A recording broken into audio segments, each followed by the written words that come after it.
Welcome to Leadership, the secret sauce, where extraordinary coaches and leaders reveal what makes them exceptional.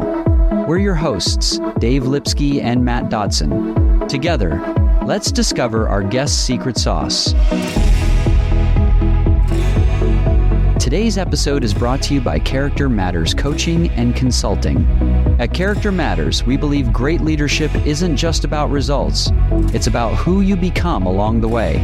From career transitions to team building, we help leaders unlock clarity, build resilience, and lead authentically. Because when character grows, impact follows. Visit charactermatterscoaching.com. Today's episode is supported completely unofficially by a community we deeply believe in, the International Coaching Federation's Coaching in Organizations. If you're building or leading an internal coaching program, this is where your people find their people. It's a space to swap real stories, sharpen your craft, and stay connected to what's emerging in our field. If you haven't joined yet, take a moment to sign up and plug into the conversations shaping the future of organizational coaching. Your community is waiting, and they're ready to learn with you. Go to coachingfederation.org/coaching-in-organizations-inquiry to get started. All right, welcome in. Today, we're going to be sitting down with Judith Sitruk to uncover her secret sauce of leadership. Dave and I met Judith at the conference, the Institute of Coaching conference in Boston, not too long ago. I think it was actually in May of 2026. So we're going to hear her story. We had a meal and we just really enjoyed our time. I want to hear the challenges that she faces and what she's learned along the way. So we're sure you want to stick around for some of the insights that you'll hear. We also would ask you to subscribe and like this episode, as that certainly helps us get the word out even more. So, Dave. Thank you, Matt. So excited to have Judith on. As Matt said, we were walking around the streets of Boston at a conference looking for someplace to eat and had a fabulous conversation with Judith. I wanted to welcome you and just ask you the opening energy question. On a scale from 1 low to 10 high, what is your energy level and what has you at that level? Okay, I think I can say I am at 8 today. And because I could have been 10, but I'm so frightened by you two torturing me that I'm very happy to be here. No one's ever said we torture people, Dave. I'm sure you will torture me. Yeah. I know you. And then I am really high because being in this podcast and knowing that I would be helped me think about what is my secret sauce. I had no idea. And so now I can say I know it. So thank you, and thank you for having me. Thank you. Yeah, we're going to talk about that question in just a moment. I want to check in with Matt. Matt, what's your energy level? I'd probably say 8.5. Sure. Yeah, I'm there. Definitely. I'm working on my second cup of coffee. So. Second cup of coffee? Yeah, I'm on my first cup. So okay. Matt's an early riser. So I'm about a 7. But I'm rising. Just seeing Judith and Matt on the screen brought some energy to me. So I'm looking forward to it. So Judith, on the Boston metro, plane, train, automobile, somebody turns to you and says, "Oh, Judith, what do you do?" How do you describe it? Oh, big question. So I will go for the short version because it can be very long, as you know me. I'm a coach. I am an executive and life coach and everything in the middle, even couples. And what I do is help people understand the way they think, the way they take decisions, the way they interact with others when they are leaders, the way that they manage others, in order for them to be able to reach any goal. Because I think that you cannot enter a new position or a new relationship, whatever it is, without knowing yourself a little bit. And when you know yourself, it's easier for you to understand better the others. And then it's easier for you to adapt to the situations. Because you know you cannot change the world. You know you cannot change the others. And I don't know if you are aware, but you cannot change yourself really. But you can understand when you can adapt where and how to use it. So that's what I'm doing. And if you need more explanation, dear neighbor on the plane, sorry, we are at Boston airport and I'm going to leave you now.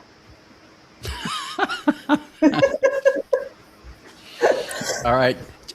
Judith, I also want to be sure that we ask some questions because you had shared something with us just around how you stay present for your coaching clients.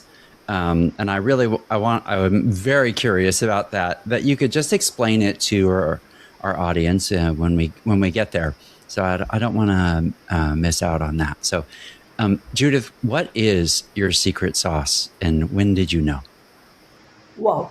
So as I told you, I never asked myself this question, and now you forced me. That's what about torture. You forced me to think about that.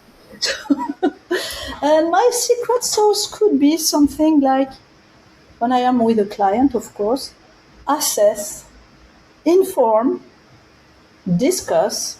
That would be my first session, and coach.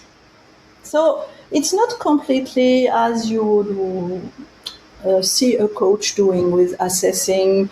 So sometimes they have 360s or Hogan's or MBTIs or DISC or whatever, and we can assess from that.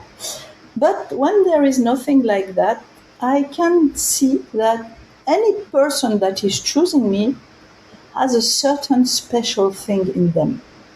I don't know why exactly, but when it comes to be chosen, as coaches, we have to be chosen, or it is not fair. The one who choose me are all the same in one way. They are completely unique, but I can see a pattern in them. Okay? I know this is not a bias from myself. I know I worked on that so much because I want to be a good coach. ICF want us and everything. But so the thing is that when I have a new coachee having chosen me, I can see that maybe they are not comfortable selling themselves. Maybe they are not comfortable with politics in their companies. Maybe they think so much all the time. Maybe they don't understand why other people don't understand them. It's so obvious for them. Maybe they can be a bit messy. Maybe they are very good procrastinators. Well, all these things, these are fueling my thoughts. And the fact that I'm going to assess them through a few questions. Well, if I have the 360 at hand or whatever, all these things are going to pop out anyway. So, okay. And I will tell you them, I will inform them, okay, here what I see from you. I'm not in the coaching questions at all at this moment, okay? What I see from you, that maybe you don't know about you.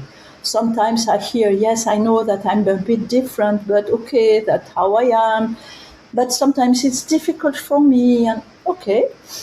And then, I hate just telling them what they are, even being completely unique. Of course, everybody is unique. Never forget that, okay? If they are French, I can share books with them. If they don't read French, I have 3 pages explaining with references and everything where all that what I'm saying is coming from. I'm not just inventing it, okay? And then we can begin with the coaching. And the thing that tells me that it is my secret sauce here is that at the end of the session, very often, or in the middle of it sometimes, I can have people crying or laughing or whatever. And when I ask them, what is your feedback? They say, you saw me. And it never happened to me to be seen like that at work or in my life. You saw me, and I think that we are a good match. And from that moment on, we can go on working, coaching, being present, whatever. And it always gives great results. That's neat. Thanks, Judith, for sharing that. That's, Judith, how does that the ability to see people or just to be present with them, how does that change? Or let me just ask this question. When did you first notice that, as a coach? Yeah. Supervision is very important for me. It happened a few times in my life. So when I was a baby coach, I had to have guinea pigs. It was 17 years ago. And I never chose this profession, not at all, not, but it chooses me. Okay, as coaches, you know what synchronicity means and everything. I won't jump into it. So when I was a baby coach, I was supervised, of course, and one day I told my supervisor, you know, Philip, I don't know what I'm doing here. I think I cannot work like that. I'm stealing from people. And he laughed and he told me, how do you do that? I said, well, they don't pay me a lot because they are guinea pigs. I told you, $10, 20 euros, books that I had a list of and I wanted them to buy them for me or whatever. And I told them, okay, they coming from a friend or somebody of the family or whatever, and they tell me their objective. We work on the objective a little bit to focus on the right part of it and whatever.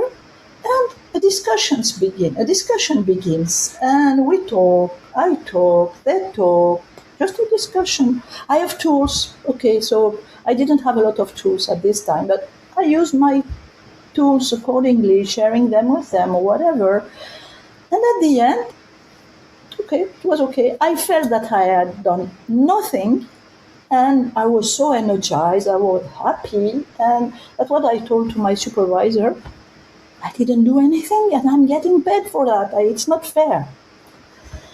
And he told me, okay, I see what's happening with you. And how does the client feel? Say, oh, they are happy, they want to come back, they send me other people, whatever. And he laughed again and he told me, you know what, from that moment on, you are going to stop thinking of what you are bringing to other people. You are going to ask them because you are not able to figure it out by yourself. And that's how I've been asking after any session, how do you feel? And what are your takeaways? And I'm always surprised because I still go on feeling that I'm not doing anything. And I don't think I answered all your question really. Well, I just, maybe what you described is the conversation between you and your mentor coach. Yeah. And really how that changed. I think, Yes. Some people notice it in other ways, but for me, the time with my original mentor or supervisor have really been instrumental and really sort of game changing in terms of the feedback given, in that moment around how am I showing up as a coach, or just the ability to listen to my coaching sessions like together, and to really go, oh, that really changes. Like maybe I could ask this question: can you share a time you coach a lot of people, you have a high volume of clients. How does your sort of this secret sauce of being present maybe help you through it? And maybe you can answer this question around being present and really kind of holding the space and yet not sort of, as Marsha Reynolds calls it, like carrying the baggage through it. How do you do that? Yes, I have a lot of clients because I work with platforms. I don't know how to prospect. I don't know. So I don't even try. And people come to me because they know me from big companies and they need me or whatever. Or I work through platforms where there are questions asked to the future client, and we are matched in a certain way. But not only me, we are 3 or 4 coaches, and they can choose somebody else if they want and whatever. So there is a real choice here.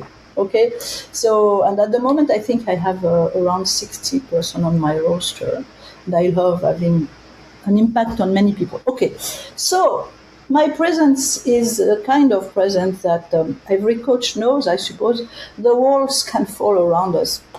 I won't notice that, because when I am with somebody, I am with the person 100%, 1000% with them. It is a kind of mission. It is, I am with you, I'm holding the space for you, and I need to hear everything you say with an active listening, but with a floating listening too. Just my mind is wandering all around. And I'm going to listen to what you don't say.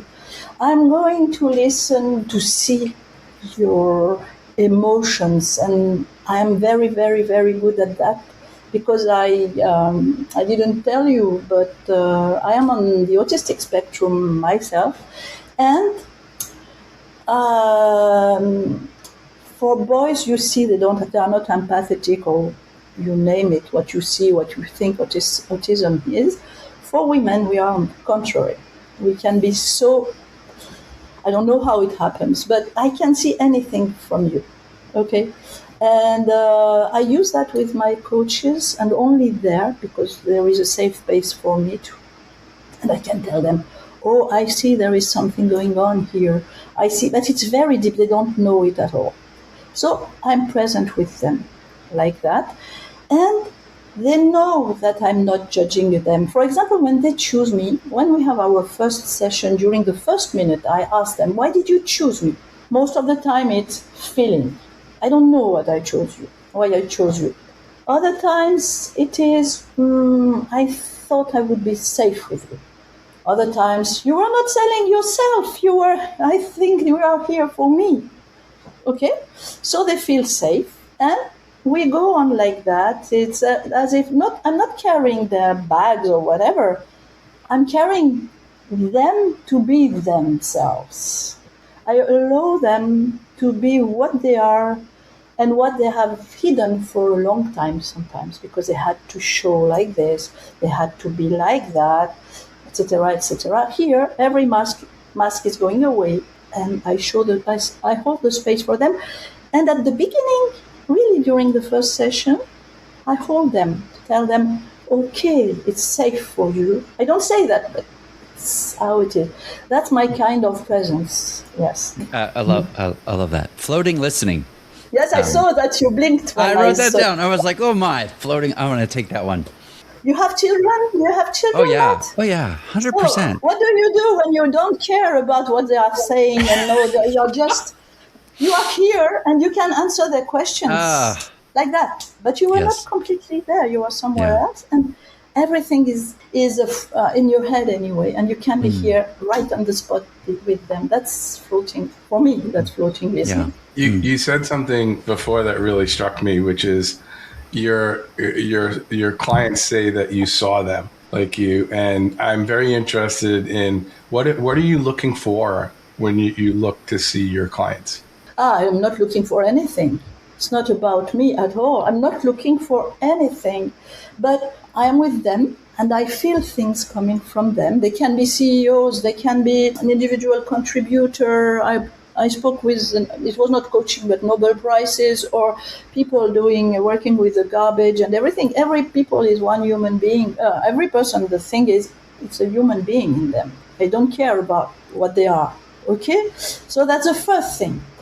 And so when I am in this state of mind with them, we are just linked together in a certain level, the human level, and I can say things and ask questions that resonates completely with who they are. Nobody ever asked them these questions. Nobody ever, I don't know how the word in English is going away, asserted what they were saying or feeling or whatever. This never come into the picture. Oh, you are different, or maybe you don't know how to communicate, or maybe you are harassing me, or maybe whatever. Nobody saw the good intents behind that, no intents at all and everything. So when I put it all together, that's the assessment. They see their true picture and they tell me, you saw me, and that's it. I have no intent at all. It's just like a puzzle. And bloop, bloop, bloop. But I've made thousands. I've worked with more than 1,000 people now. And it's like a puzzle that I've done many times. Always unique. But there is something like a spine here that I can recognize and share with my client. Yeah, 60 people at one time is a lot to work with. And I've been talking to coaches, often their challenges is being able to track, build on previous sessions. How do you start, where do you start each conversation? Like, what are you building on? Where are you starting? How are you What are you bringing today, which is linked to your objective, to your goals, to our last conversation? Okay, I have another small secret sauce here, and I didn't know it at all, but discussing with other coaches, I understood that I was a bit special, and maybe it's my Asperger's syndrome that comes into play here, I think, okay? So I'm not coaching 60% in a day, okay? Okay. And I understand, or many people tell me, if you coach so many people, how can you live with all their problems and what? I'm not a psychologist, I'm just a coach, so okay. The thing is, once I'm done, just before we connected, I was with a coachee, okay? When I'm done, when I say goodbye, I'm happy to see you next time and everything, it's just as if I put them very carefully into a drawer and I forget about them completely. They don't exist anymore, okay? And I'm with the other one. So with the other one, I open the drawer. So that's my notes, some notes. I'm taking a few words, just a few words. And I can tell them, oh, last time, I had that with my client this morning. Last time we were not very happy because you thought that I had discovered you in some place that you didn't like. I remember your face. And we go on with that because everything comes back in 1 second. And you ask me a quarter of an hour before, who is the person you are going to meet? I have no idea. I don't know her face. I know if it's a man or a woman. I don't know at all. But when it comes back, it's completely here. I don't know if it's normal, but that's how I play. I work. It's impressive. It is. Yeah, I'm so glad you shared that story, Judith, because that's really the one that I was most fascinated with. And I have found small little pieces of that in terms of, and maybe it's a small comment that a client will make and will be like, oh, and then, what about that? Oh, yeah, you had mentioned that interaction with your, sponsor or supervisor. I don't know how it works. I know everything. Yeah, just beautiful. It's not a question of memory, if you allow me. Because, for example, I wrote some books, and when I have to speak about my books or whatever, I have to take notes. I don't know. When there is no human in it, I don't have any memory, I think. So. Yeah, but the ability to actually, how you describe it, is kind of put someone on a shelf, and you described it with such care. So I just want to acknowledge that you really still, even if I think some of our listeners would be surprised at the volume and how do they manage that. And I really think that that is a secret sauce in and of itself. I think the ability to coach at volume and really care for each person. Judith, I do. One of the questions I have is, what do you think, since you coach on frequently during the week, like, what do you think coaches, if you were to advise coaches, what do you think they need to stop doing and start doing if they want to stay relevant, right? Because I think that some of our listeners would say, I would love just a fraction of the volume, whether they're on a platform or not. I think some of our listeners have even tried to be on platforms and have not really found it. I heard you say, don't try so hard. It reminds me of, some things. So you were listening to me. Yeah, of course I was. Paying very close attention. What do you think coaches need to stop doing or start doing to stay relevant? I don't know. It's a very, I'm not as anybody. I'm very special. When I say I have so many coaches, it was not always true. Sometimes I had only 2 or 3, or I was happy that my husband was bringing the money at home because it was not I couldn't do that, okay? And you would have asked me, I don't know, 3 months ago, I only had 12 between two platforms. Okay, so I don't know what happened all of a sudden in one of the forms. It just, I don't know what happened, and I had to stop it. I had to say no. I stop it. I don't want more. Okay. And I know that in a few months it will go away, maybe. So the happy thing that I had is to enter in. Can I name the platform or not? Sure. Yeah, everybody knows it. The main one is BetterUp. So I was lucky enough around 10 years ago to enter BetterUp when it was really much easier. Okay. And when I told you, don't even try, it's because I have so many friends around me that are telling me, oh, it's so difficult. And once they are in, they don't have anybody. So I don't know. It's not exactly the right thing to do. But, well, I will say go on trying, okay? Forget what I've told you. Okay? So, yes. There is a thing at the moment that is really frightening for many coaches, and I was in the conference in Boston. We were attending together. They talked a lot about that, and I was in two others after that where we talked about the same thing. We talked about AI, and many coaches are so afraid of AI. It's going to take our jobs and everything. In some occurrences, for some jobs, I'm sure that it is not very safe. But for the coaching industry, no, never. An advice would be to partner with AIs, to enter AI in your practice. I tried a chatbot. It was the level, an MCC level. It was so good. You know what I'm talking about. We were in the same conference. Okay, so I went into it and whatever.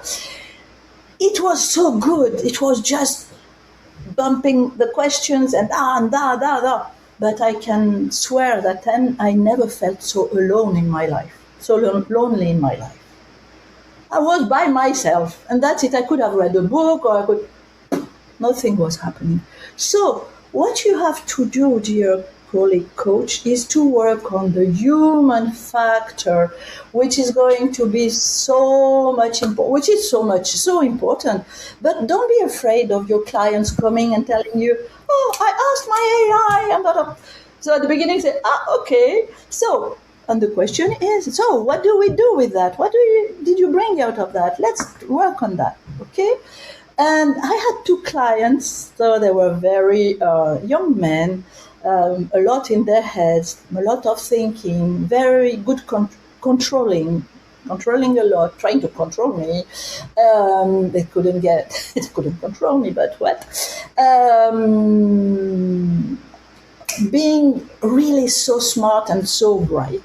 Okay, it's not a question of being controlled, but there was something happening there. And they came telling me, oh, my AI coach or my AI psychologist told me that, etc. Okay, so we talked about that.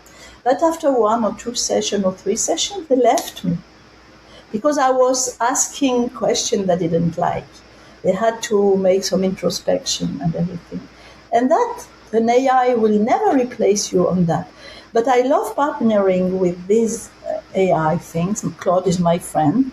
I say it. I never say he or she. It is a machine. When I talk to Claude, I say the machine. What does the machine think about that? And above all, Claude helps me to make my tools, for example. I put all the input. For example, I made my last one about the imposter syndrome for my people there. And I discovered many things, and I had Claude make a tool out of that. And I tell my clients, I made it with AI. So, to answer your question, sorry, Matt, go on being human, and try to find your tribe. You have something special. Everybody has a secret sauce. Try to find it and try to sell that and go by it. And don't be afraid of AI. You're the boss with AI. Judith, I did notice, I just wanted to acknowledge you did choose the most French AI helper, Claude. You didn't choose Steve or, the other ones that are just more... I don't know Steve. No, I'm just kidding. Yeah. Yeah, that's Yeah. I missed something. I want to be on the top. Yeah, you got to start off with something, right? Some level of connection. Well, yes. I have another question for you, Judith. When we were talking, I was fascinated with your other fields of study, and you've written, you've done a lot of work, and I'm wondering, what are you bringing from your other fields of study into the coaching space? Okay, my main other field, which is my niche, really, but it came to me again. I didn't even know that I was on the spectrum until I turned 57. And so I was on the spectrum, and I worked with a psychiatric hospital to help people on the spectrum, employable people, not as well. I made a tool, I made studies about that and everything to know if people were employable. I don't know if the word is English too. Yeah. And once they are, I have a whole method to help them thrive, to help the managers, to help the team, to help the HR and everything to work together and to take the most out of the person. It's not about, oh, we are inclusive, we like you so much. No, it's not about that at all. It's about how do we perform together? Okay, and this is what my last book is about. Okay, and I don't want to stay in the autistic place because it's about neurodiversity and about being slightly different in a special way that is not tangible, and you don't know what to do together. So how do you perceive this slight difference, and how do you make do with it as a team and everything? I learned a lot about neuroscience for coaches. I trained as a mediator, mediator as a coach, and through nonviolent communication. I coach couples, and I coach couples when there is neurodiversity between them, because sometimes we just don't speak the same language. Everything comes down to communication.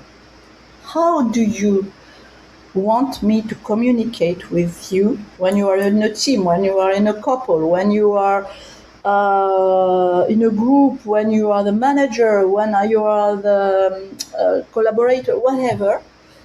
How do you need me to communicate with you in order for us to be able to perform, whatever the performance could be? And that's what I bring into my coachings. And many, many times, the objectives of my clients are, I need to be more visible. For example, I don't know how to communicate about what I do, and I don't care. I don't want to. But you need. How do you do that? Respecting the fact that you don't want, because you are who you are. They don't understand me. Why don't they understand me? I don't understand. It's so clear. They're not in your head. You have to communicate.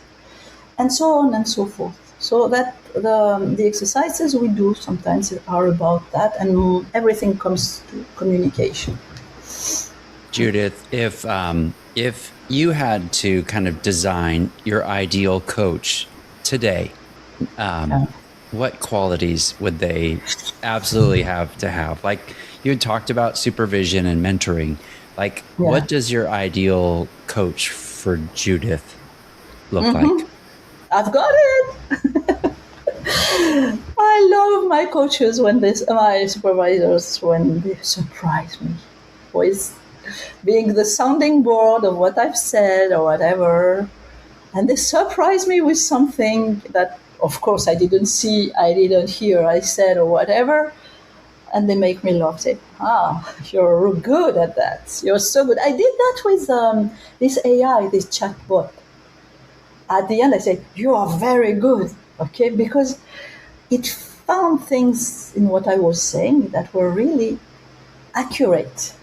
And I was surprised. And I think I will use it again. But the human factor was missing. I was not landing anywhere. So what I would like, what I love, so good listening, of course, and being able to stop me when I talk too much.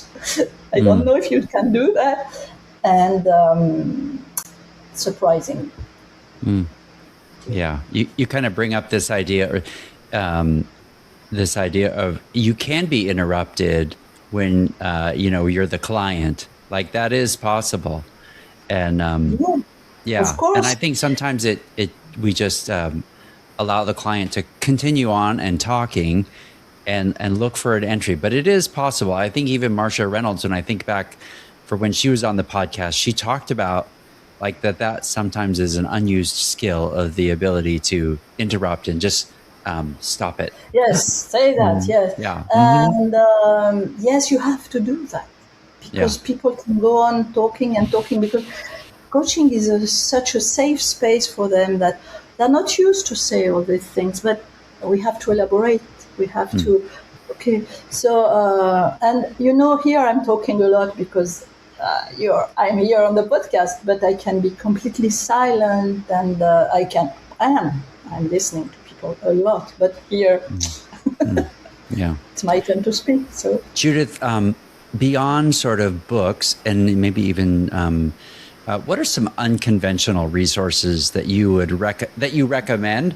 And even I know some of our listeners are French speaking. Some of my former clients. What would you recommend on leadership or on topics that you typically recommend as a coach? So as a coach, so for the French speakers, I will give Matt and Dave 2 books to read. They are really interesting. At the moment, I'm reading Jumpstart Your Brain. It's really wonderful. Okay, and it's all messy and everything, but I love that. But my unconventional tools, or not tools, but is please listen to people all the time, wherever you are, whatever situation you are in a bar, in the street, on the T in Boston, on the metro in Paris, whatever. Listen to people. Put your headphones and podcasts and everything away. Listen to people. See them through what they are telling each other, how they react to some political news and whatever. Because people, in what they are saying, they are always talking about themselves. Always. We are all the same. We are projecting who we are in any situation. So it is very, very important to do that all the time. Okay? Well, it's becoming a reflex for me, but try it. It's so interesting. And the other thing is I am addict to a podcast. So for the French speaker, it's called Parlons-nous. And for the other one is Let's Talk. Okay? And this is a psychologist who is dealing with real cases, with real people, bringing cases from everywhere, every field of their lives and everything. And everything is anonym, you say? Anonymized? Anonymous, is it English? Yes. Mm-hmm. Okay. And that can last half an hour, 3/4 of an hour and everything. But I've heard hundreds of them, and I can listen to them many times when there are no more for the moment or whatever. And the thing I take from that, so this is a psychologist, and I'm not a psychologist, and I know my limits very well as a coach, okay?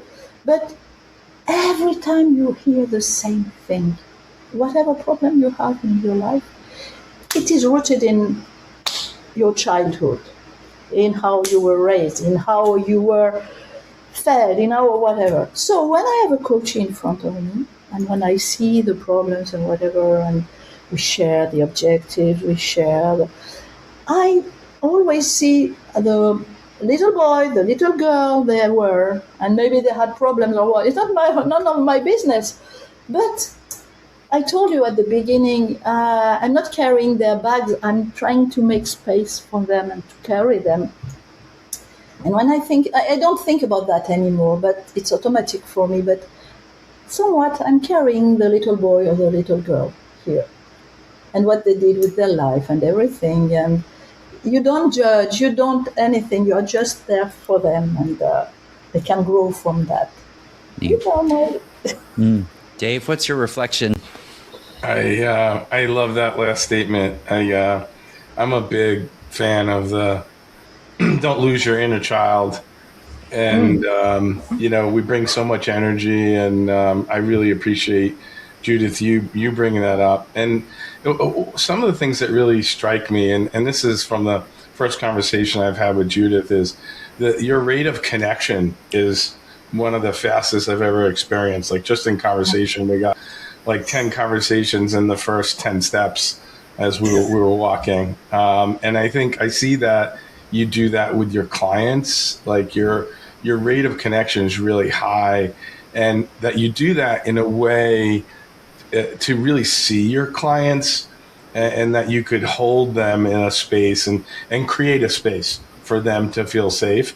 And I appreciate that so much about you. Matt. Thank you. You're welcome. I'm red. Am I red? Yes, I'm blushing. Thank you. I'm trying to get you to match the picture frame. These are my brothers and sisters, all of them. Judith, thank you. Thank you very much. Really showing up. We really just appreciate just what you said. And what I would say, maybe a little bit different than, there is a very distinguishing quality that you do feel safe around you.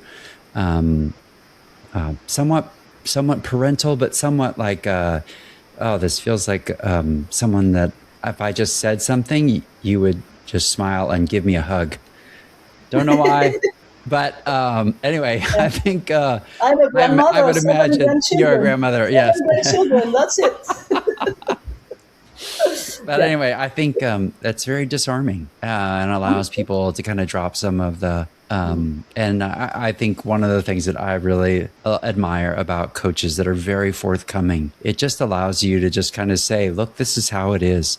May not be how I like it as a client, but this is how it is. And so I think that is, yes, we really appreciate it. Yeah. And let's build from that, not false streets or whatever. Let's build from what you have, and it will be so strong. Yeah. Yes. Judith, if someone were to try to get a hold of you, what's the best way for people to get a hold of you? If they're not on those platforms, so I guess if someone is on the Better Up platform, they can find you if you're taking more clients, but... No, it's not the way it goes. So the colleagues can call me if they want, whatever, to have a chat, and I'm always giving my time for people who want to discuss with me. There is no problem with that, because I love transmitting what I can transmit. And there is my website, and there is a form there that you can reach me through, and LinkedIn, of course. We really appreciate your time, and thank you for all of our listeners. We hope you like and subscribe, and a special thanks to our sponsor. And until we meet next time, go out and be safe. Thanks for listening. If you love this podcast, please share it with another coach or leader. Make sure you go to the show notes to get all of the resources from today's episode.